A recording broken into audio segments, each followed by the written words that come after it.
मज़े सामीन, हम आज की वीडियो में आपको आयतुल कुर्सी में छुपे हुए राजों के बारे में बताएंगे, इसलिए वीडियो को आखिर तक लाजमन देखें। जब हम सारा दिन काम करके रात को अपने बिस्तर पर लेटते हैं, फौरन नींद आ जाती है या फिर लेट कर अपने मोबाइल फ़ोन में सोशल मीडिया का बेमकसद इस्तेमाल करते हैं, जिससे हमारी नींद में खलल पैदा होता है और हम वो रात बेचैनी में गुजारते हैं। और हम मुसलमानों के लिए ज़रूरी है कि सोते वक्त अल्लाह का नाम पढ़ कर सोएं। और जब हम कुरान पाक की सबसे बड़ी ताकतवर आयत यानी आयतुल कुर्सी पढ़ते हैं तो अल्लाह ताला हमारी हिफाजत के लिए एक फरिश्ता भेजता है जो बुरे ख्वाबों और तमाम बुराइयों से पूरी रात हमारी हिफाजत करता है और हम पूरी रात अल्लाह की हिफाजत में सुकून की नींद सोते हैं। कुरान पाक का हर लफ्ज एक मुअज्जा और तमाम इंसानियत के लिए हिदायत का रास्ता है। लेकिन कुरान पाक में कुछ आयात ऐसी हैं जो अपने अंदर मौजूद खुसूसियात की वजह से एक अहम मकाम रखती हैं। कुरान मजीद में आयतुल कुर्सी को वो मकाम हासिल है जिसमें अल्लाह ताला की हकमियत आला का बेहतरीन खुलासा मौजूद है,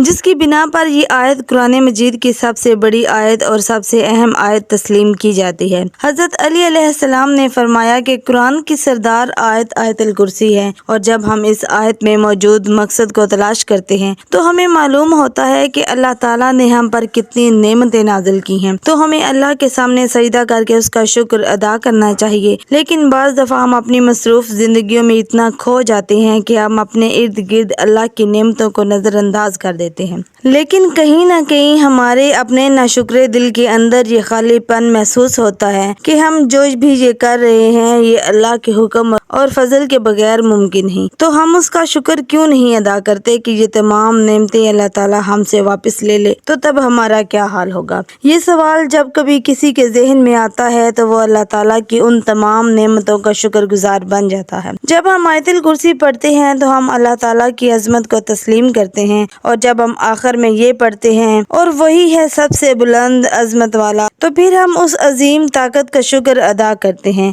और जब हम हर नमाज के आखिर में आयतुल कुर्सी पढ़ते हैं तो अल्लाह ताला हमारे दिलों को अपनी नेमतों और शुक्र से भर देता है। हदीस मुबारक में आयतुल कुर्सी को कुरान की सबसे अफजल आयत करार दिया गया है।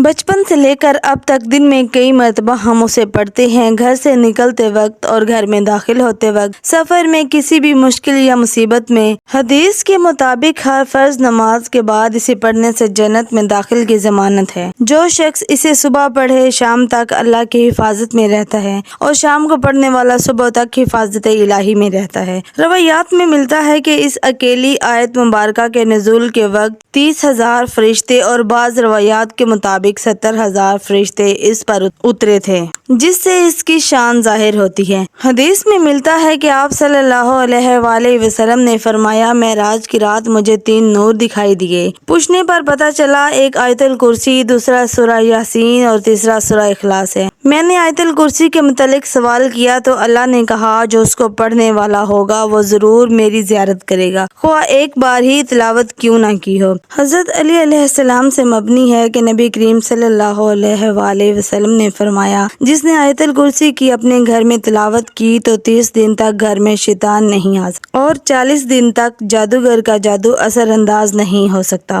इस आयतुल कुर्सी की पहली आयत का इख्तिताम अल्लाह के 2 खूबसूरत नामों पर होता है, यानी कि अल हई और अल कय्यूम, यानी वो ज़ात जो खुद अपने बल पर कायम और सबको कायम रखने वाली और सबको संभालने वाली है। अब हैरत अंगेज बात यह है कि इस पहली आयत के पहले जुमले का इस आयत के आखिरी जुमले के साथ एक गहरा ताल्लुक है।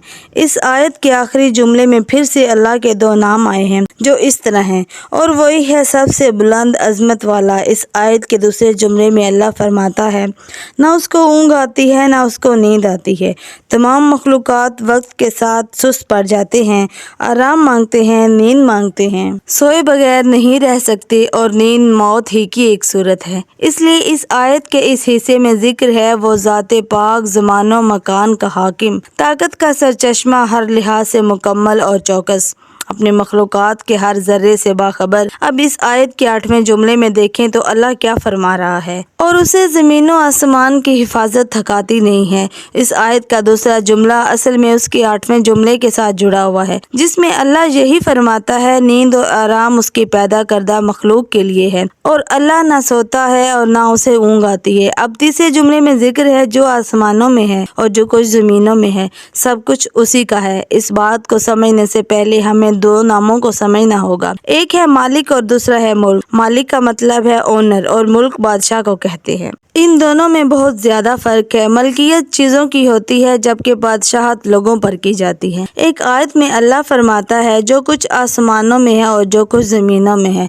वो सब उसी का है, यानी वो हर चीज जो उसने पैदा की हर चीज का मालिक है। इस आयत के 7वें जुमले में अल्लाह फरमाता है कि उसकी कुर्सी सब आसमानों और जमीन पर हावी है। जब अल्लाह अपनी कुर्सी की बात कर रहा है तो मतलब है कि वो अपनी बादशाहत की बात कर रहा है, इसलिए अल्लाह मालिक भी है और मुल्क भी। फिर चौथे जुमले में अल्लाह का इरशाद है, कौन है जो उसी के सामने उसी की इजाजत के बगैर किसी की सिफारिश कर सके। फिर छोटे जुमले में फरमाता है, और वो उसके इल्म में किसी भी शय का अहाता नहीं कर सकते मगर जितना वो चाहे।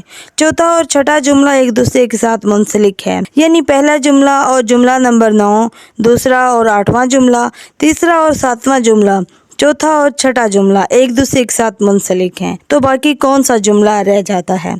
तो वो है जुमला नंबर 5, जिसमें अल्लाह फरमाता है, अल्लाह जानता है जो इनसे पहले हो चुका है और जो इनके बाद होने वाला है। ये जुमला इसी आयत के बिल्कुल दरमियान में है, जिससे पहले और जिसके बाद जो कुछ भी है अल्लाह ने बयान फरमाया उसी के बारे में इस 5वें जुमले में फरमाया कि वो सब जानता है और उससे कुछ भी छुपा नहीं है। अब अल्लाह के सिवा ऐसा कौन कह सकता है? बेशक कुरान अल्लाह के अल्फाज हैं जिसकी एक एक आयत हमारे लिए हिदायत का रास्ता है। अल्लाह हम सबको कुरान करीम समझ कर पढ़ने वाला और उस पर अमल करने वाला बनाए। आमीन सुम्मा आमीन। वीडियो के आखिर में एक बार दुरूद शरीफ पढ़ना मत भूलिएगा। उम्मीद है आज की वीडियो आपको अच्छी लगी होगी। अगर वीडियो अच्छी लगे तो लाइक करके हमारे चैनल को सब्सक्राइब कीजिए, साथ ही बेल नोटिफिकेशन को ऑन कीजिए ताकि आइंदा आने वाली वीडियोस का नोटिफिकेशन आपको मिलता रहे। अगर ज़िंदगी रही तो इंशाल्लाह एक और वीडियो के साथ दोबारा मुलाकात होगी। अल्लाह हाफिज़।